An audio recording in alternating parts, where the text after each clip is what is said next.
자녀 입장에서는 어릴 때 기대와 결과들에 대한 칭찬이 많아서 완벽주의적인 성격으로 변했을 확률이 높아요. 부모에게 실망을 안겨준 자신을 받아들이지 못하고 이생만과 같은 좌절감을 표현하는 것이에요.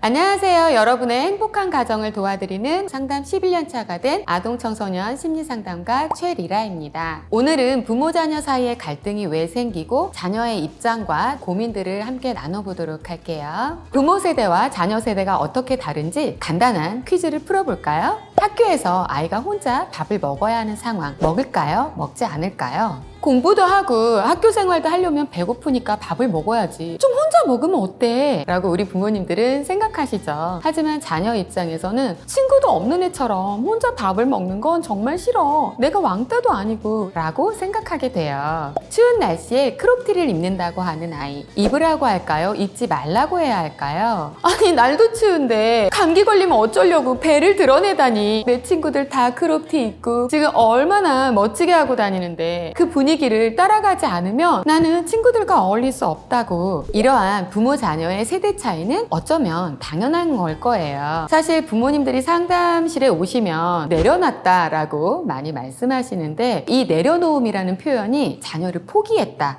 졌다라는 의미로 많이 쓰시는데 자녀의 갈등은 누가 이기고 지는 게임이 아니에요. 내 자녀의 모습과 상황을 좀 이해하고 수용해 주는 것이 해결의 시작이에요. 요즘 아이들은 무엇에 고민하고 계신지 혹시 이해하고 계신가요? 공감이라는 단어가 매우 중요하다는 것을 우리 부모님들도 잘 알고 계세요. 공감을 하시려고 매우 많이 노력을 하고 계시고요. 하지만 아이는 이 말을 그렇게 공감을 해서 하는 말이라고 느끼지 못해요. 일례로 아이가 놀고 와서 숙제를 하려고 하는 상황인 거예요. 당연히 하기 싫어하겠죠? 그러면 이제 우리 부모님들은 아니 숙제를 지금 빨리 할 거면 먼저 하고 쉬어라. 그런데도 우리 아이들이 세워라 내워라 하고 있는 모습을 보면 이 숙제를 내일까지 해야 되는데 너 숙제 안 할 거면 이제 나가서 놀지 마 라고 소리치기도 하시죠. 숙제를 꾸역꾸역 하고 있으면 또 이제 조금 마음이 쓰이셔서 그래 너도 놀고 와서 하려니까 힘들지 하고 공감의 말씀을 하세요. 이 말의 순서만 바꾸어도 분위기가 많이 달라질 수 있어요. 어머 숙제가 있었구나. 놀고 와서 하려니까 너무 힘들겠다. 어떻게 이 숙제가 내일까지 해야 되는 건데 그럼 오늘밖에 할 수 없는데 빨리 하고 쉬는 게 낫겠다. 저는 이거를 321 법칙이라고 부르는데 우리 부모님들은 먼저 아이들에게 부모님이 원하는 목표를 말씀하시고 상황을 설명하고 공감하는 방식으로 많이 말씀을 하세요. 그러다 보면 아이들은 부모님이 원하는 것을 강요하고 그걸 위해서 본인을 설득했다고 생각하게 돼요. 그런데 공감을 먼저 하고 상황을 설명하면서 해결 방안을 말씀해 주시면 많은 갈등의 부분을 줄일 수 있어요. 공감이 선행되면 자녀의 입장을 이해받았다고 느끼면서 부모가 좋은 의견을 제시해 주었다고 생각하게 돼요. 목표 지향적이니까요. 이 문제가 자녀의 문제인데 누구 문제처럼 느끼는 거예요? 내 숙제처럼 나의 문제인 거예요 지금. 그러면 빨리 해결하기 위해서 방법을 먼저 제시해 주는 거예요. 근데 아이들은 어때요? 하기 싫지. 근데 그 부모님이 이렇게 기다릴 수가 없어요. 내 숙제고 내일이어가지고. 근데 사실은 이건 누구 숙제예요? 아이가 할 일 숙제. 얘가 못해서 가도 이 책임은 아이가 지고 그것도 경험해 보아야 해요 사실은.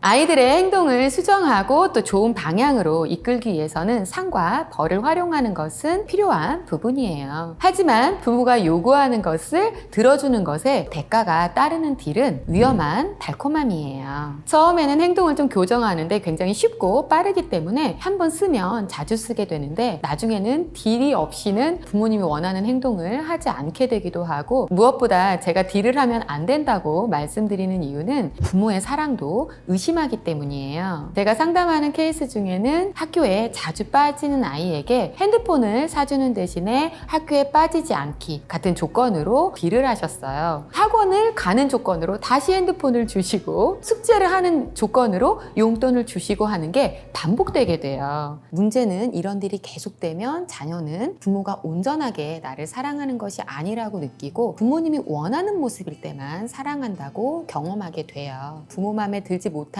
나는 부정당하는 것 같아서 스스로를 가치 없는 사람으로 여기게 되고 부모의 사랑도 의심하게 되는 거죠. 싫어하지 않고도 그런 관계를 만드시는 자녀가 자신의 일을 잘했을 때 우리는 칭찬만 해주면 돼요.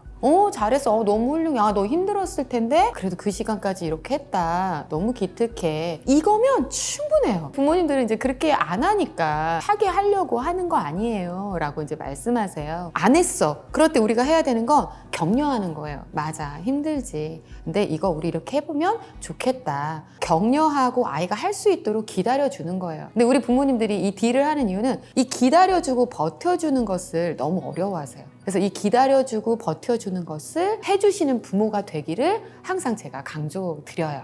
그거예요, 답은. 아이들이 자주 하는 유행어 중에는 이생망이라는 표현이 있어요. 이번 생은 망했어 라는 표현인데 노력을 해도 할 수 없어. 어차피 기대에 못 미쳐. 같은 말들을 대표하는 실망감의 표현이에요. 청소년 친구들 중에는 나의 노력뿐만 아니라 이 시대에 대한 실망감을 드러내기도 해요. 흑수저 같은 표현이죠. 반면 부모들은 이러한 시대적 상황을 잘 모른 채 조금만 더 노력하고 완벽한 결과를 만들어내기를 강요하시기도 하세요. 자녀 입장에서는 어릴 때 기대와 결과들에 대한 칭찬이 많아서 완벽주의적인 성격으로 변했을 확률이 높아요. 부모에게 실망을 안겨준 자신을 받아들이지 못하고 이생망과 같은 좌절감을 표현하는 것이에요. 학교에서 만들기나 그리기 같은 것을 완성하지 못하고 집에 가져오기도 하고 청소년 친구들 같은 경우는 수행평가를 못 봤으니까 지필고사까지도 망했다고 생각하면서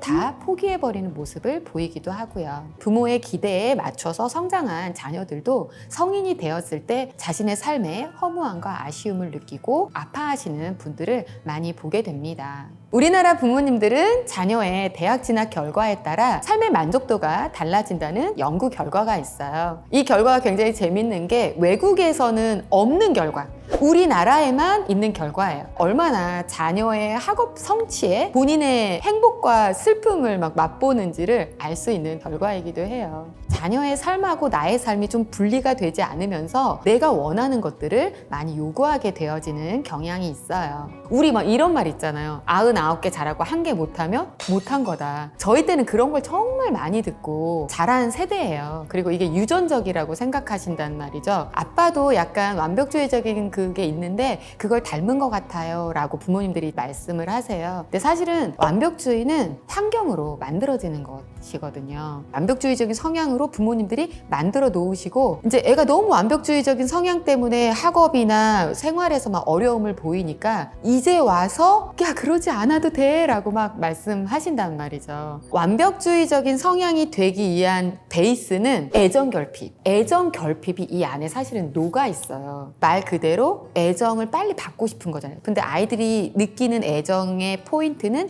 부모의 인정과 칭찬 이런 거거든요. 근데 어떨 때 부모가 가장 기뻐하고 가장 리액션이 커요? 100점 맞았을 때예요. 리액션이 가장 큰 이 100점과 부모가 원하는 어떤 목표를 달성했을 때 받는 거예요. 과정이나 어떤 실수에서도 노력한 부분들을 캐치해서 알아주시고 인정해준 시간을 많이 가지면 완벽주의도 애정결핍도 다 해결할 수 있는 거죠. 요즘 자녀들은 부모에게 어떤 것을 바랄까요? 제가 가끔 부모님들께 드리는 말씀 중에는 판사가 되려고 하지 마세요 예요. 아이들이 보다 정확하게 좀 상황을 판단하고 제대로 해결하기를 바라는 마음에서 이거는 누가 잘못했고 이건 어떻게 해야 되고 어떤 점을 고쳐야 되는지를 객관적으로 설명해 주시는 부분이 있어요. 들어보면 다 옳은 말씀들이지만 아이들이 바라는 것은 아이 입장에서 어떤 기분이었고 어떤 생각이 들었는지를 공감해주고 알아주는 것을 원해요. 아이들의 말을 들어주고 그 마음을 이해해주는 것만으로도 해결 방법들은 아이들이 찾아가게 되어 있어요. 믿고 기다려보시면 그 해결 방법을 찾아가는 기특한 우리 아이들을 보실 수 있으세요. 우리 자녀의 시계가 부모의 시계보다 조금 느리게 가고 있음을, 또 주변에서 일어나는 모든 일들의 시행착오를 겪으면서 알아가는 단계에 있음을 좀 이해해 주시는 것이 필요해요. 엄마가 바쁘지만 제 이야기를 좀 들어주려고 노력하시는 것 같아요. 요즘은 엄마 아빠가 제 말에 좀 귀 기울여 주시는 것 같아요 라고 아이들이 말한다면 이미 훌륭한 부모라고 말씀드리고 싶어요. 자녀들도 부모가 노력하는 그 모습을 인정하고 감사를 느껴요. 자녀가 현재 처해 있는 상황, 또 입장에서 공감해 주시고 이야기를 나누신다면 자녀와의 갈등을 해결하는 시간이 되실 거예요. 오늘 영상 도움이 되셨다면 좋아요, 구독, 알람 설정까지 부탁드립니다. 지금까지 최리라 상담사였습니다. 감사합니다. 재밌었어요? 네. 궁금한 거가 조금 이해되셨나요? 당연한 것 같아요. 근데 관심을 가질 수밖에 없잖아요. 키우는 거가 하루 이틀 키우는 게 아니니까. 심지어 이제 조카에 관심도 많으신 분들도 계시고